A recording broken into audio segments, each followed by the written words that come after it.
रुख करेंगे अमेरिकी राष्ट्रपति डोनाल्ड ट्रंप के टैरिफ वॉर पर। चीन ने पलटवार की और कहा कि चीन ने कहा है कि अमेरिका से हर तरह के वार के लिए तैयार है, फिर चाहे वो ट्रेड वॉर हो, वो टैरिफ वॉर हो, हर तरह के वार के लिए चीन तैयार है। हम आखिरी तक हर जंग के लिए तैयार है। देखिए, एक तरफ डोनाल्ड ट्रंप का संबोधन आपको सुनवा रहे थे, वहीं आपको दूसरी तरफ हमने बताया कि कैसे अभी चीन कह रहा है कि अमेरिका से हर वॉर के लिए हम तैयार है, फिर चाहे वो किसी भी तरह का हो, वो बिजनेस का हो, वो ट्रेड का हो, टैरिफ का हो, हर तरह के लिए हम तैयार, हम हार नहीं मानेंगे। तो टैरिफ के बदले टैरिफ का जो ऐलान किया गया है, इसमें ट्रंप ने साफ तौर पर कह दिया है, अमेरिकी राष्ट्रपति डोनाल्ड ट्रंप की तरफ से कहा गया है कि जिस तरीके से टैरिफ बढ़ाया गया है, टैरिफ बढ़ा कई कंट्रीज में है, उसको लेकर उन्होंने ये बयान दिया है कि अगर इस तरीके से ही टैरिफ बढ़ेगा तो हम भी टैरिफ दुगना कर देंगे, टैरिफ के बदले टैरिफ बढ़ा दिया जाएगा। अब इस पर चीन का पलटवार आया है। अब आपको सुनवाते हैं कि आज अमेरिकी संसद की साझा बैठक को संबोधित करते हुए अमेरिका के राष्ट्रपति डोनाल्ड ट्रंप ने टैरिफ को लेकर कहा क्या था। On average, the European Union, China, Brazil, India, Mexico and Canada, have you heard of them? And countless other nations charge us tremendously higher tariffs than we charge them. It's very unfair. India charges us auto tariffs higher than 100%. China's average tariff on our products is twice what we charge them. April 2nd, reciprocal tariffs kick in. And whatever they tariff us, other countries, we will tariff them. That's reciprocal, back and forth. Whatever they tax us, we will tax them.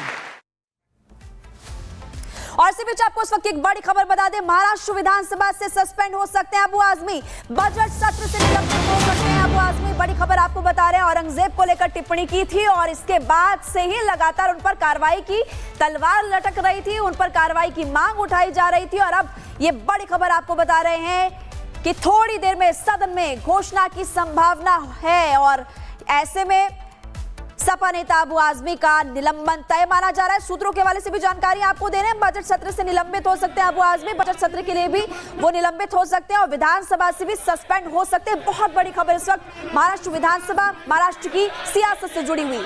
बिल्कुल, और सियासत बढ़ती दिख रही है, हलचल तेज है, क्योंकि लगातार निलंबन की मांग की जा रही थी कि उन्हें निलंबित किया जाए। बजट सत्र में हंगामा हो रहा था, विरोध प्रदर्शन की तस्वीरें अभी भी आप टीवी स्क्रीन पर देख रहे हैं। लगातार विरोध किया जा रहा था, अबू आजमी के निलंबन को लेकर मांग की जा रही थी, उन्हें सस्पेंड कर दिया जाए, उन पर देशद्रोह का मुकदमा दर्ज हो, उन्हें देशद्रोही बताया गया था जिस तरीके से उन्होंने अपने बयान में औरंगजेब की तारीफ की थी। उसके बाद से ही सियासतदानों की तरफ से लगातार बयानबाजी देखने को मिल रही थी और उनकी मुश्किलें बढ़ती जा रही हैं, वो मुश्किल में घिरते दिख रहे हैं। और विधानसभा स्पीकर से मुख्यमंत्री फडणवीस ने मुलाकात की है, विधानसभा से सस्पेंड हो सकते हैं अबू आजमी, उन पर निलंबन की तलवार लटक रही है, मुश्किलों में घिर गए हैं, बजट सत्र से निलंबित हो सकते हैं अबू आजमी, जिन्होंने औरंगजेब की तारीफ की थी, बयान दिया था।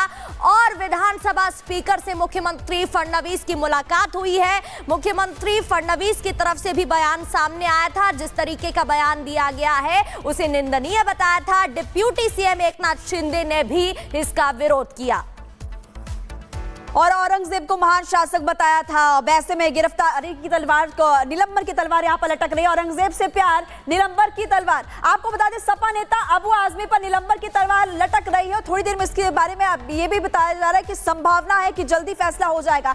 शिवसेना नेता उदय सामंत ने निलंबन की मांग की थी और आजमी के बयान पर महाराष्ट्र विधानसभा में खूब हंगामा भी हुआ। यह भी आपको बता दें कि सपा नेता अबू आजमी ने की थी औरंगजेब की तारीफ और इस दौरान उनका बयान भी हमने आपको सुनाया था कि तारीफ में क्या कहा था, महान शासक उनको उन्होंने बताया था। अब विवाद बढ़ने के बाद आजमी ने वापस अपना बयान लिया था, हालांकि पहले बयान पर अड़े रहे, लेकिन बाद में जब हंगामा खूब ज्यादा हुआ तो उसके बाद अपने बयान को वापस ले लिया। डिप्टी सीएम एकनाथ शिंदे ने देशद्रोह को लेकर के भी बात कही थी कि इन पर देशद्रोह का मुकदमा चलना चाहिए। स्पीकर से आजमी को सस्पेंड करने की मांग की गई थी, इसलिए बता रहे हैं कि औरंगजेब से प्यार, निलंबन की तलवार लगातार लटक रही है और ऐसा माना जा रहा है कि थोड़ी देर में संभावना बताया जा रहा है। लेकिन आपको बता दें कि इस पूरे मामले को लेकर सत्य प्रकाश ने बातचीत की है, सुनवाते हैं आपको। रोहित पवार जी, जिस तरह से अबू आजमी को सस्पेंड करने का डिमांड किया जा रहा है, लगातार किया जा रहा है, क्या कहेंगे? नहीं, देखो, महाराष्ट्र में, हिंदुस्तान में इस तरीके का सपोर्ट औरंगजेब को कोई भी नहीं करता। और अगर आप मीडिया के सामने जाते हुए वहाँ पे अगर सपोर्ट कर रहे हो तो उसका निषेध हम करते हैं, उन पे कार्रवाई होनी चाहिए। और एसपी जो पक्ष है, मतलब अखिलेश यादव जी, वो सेक्युलर विचार के, अच्छे विचार के लिए वो लड़ते हैं। और उनका अध्यक्ष अगर औरंगजेब का सपोर्ट करता है तो महाराष्ट्र का अध्यक्ष उन्होंने बदलना चाहिए, ऐसा हम सबकी मांगनी है। मतलब हटाया जाए, अबू आजमी को हटाया जाए, आप डिमांड कर रहे हैं? ऐसे डेफिनेटली, मतलब ऐसा व्यक्ति जो, और दूसरी बात कैसे कि कभी कभार जब भी अगर आप थोड़ा सा इतिहास में जाओ, एक हाथ इम्पोर्टेंट चर्चा चल रही है भाजपा के खिलाफ या सरकार के खिलाफ, तब अचानक से अबू आजमी को क्या हो जाता है, क्या बता, बाहर आके कुछ फालतू स्टेटमेंट दे देते हैं। पहले भारत माता की जय के बारे में उन्होंने कहा था, अभी ये स्टेटमेंट दे दिया। मतलब बोलना पड़ेगा, पक्ष नहीं, लेकिन ये जो व्यक्ति है वो भाजपा का बी टीम का व्यक्ति है, ऐसा बोलना पड़ेगा। इम्तियाज जलील भी कह रहे हैं MIM के कि जो है अबू आजमी जो है कठपुतली हैं बीजेपी के। हो सकता है।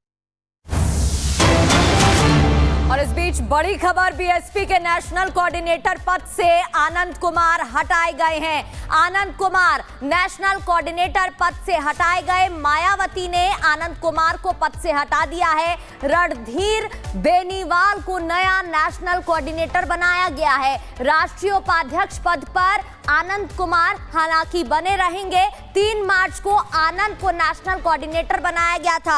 हाल ही में 3 मार्च को यह डिसीजन लिया गया था, प्रेस कॉन्फ्रेंस हुई थी और बसपा प्रमुख की तरफ से, मायावती की तरफ से ऐलान किया गया था। आनंद कुमार को नेशनल कोऑर्डिनेटर बनाया था, लेकिन उन्हें पद से हटा दिया गया है। तो ये बहुत बड़ी खबर इस वक्त हम आपको जानकारी दे रहे हैं। अजय दुबे इस वक्त हमारे साथ जुड़े हुए हैं। अजय दुबे, इस पूरी खबर को लेकर आप विस्तार से जानकारी दी और मायावती ने ट्वीट भी बाकायदा किया है।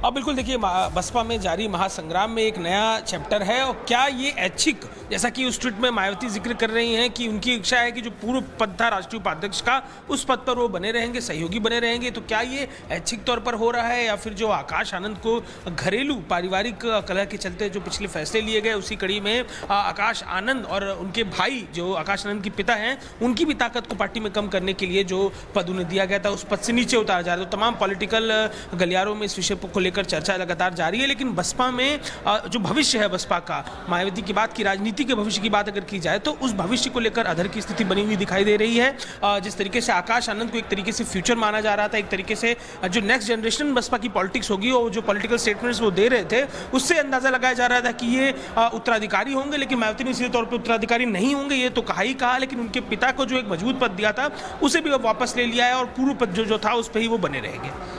बिल्कुल, ये तो उन्होंने पहले ही साफ कर दिया था कि उत्तराधिकारी कोई नहीं होगा। बहुत बहुत शुक्रिया आपका तमाम जानकारी देने के लिए। बढ़ते आगे बात संभल की। संभल में विवादित स्थल में पूजा की मांग की जा रही है। एसडीएम को ज्ञापन सौंपा गया है। संगठन के लोगों ने एसडीएम को ज्ञापन सौंपा और ज्ञापन सौंप कर विवादित स्थल में पूजा की मांग की है कि जब तक पूजा की जाए, ये मांग उनकी तरफ से की गई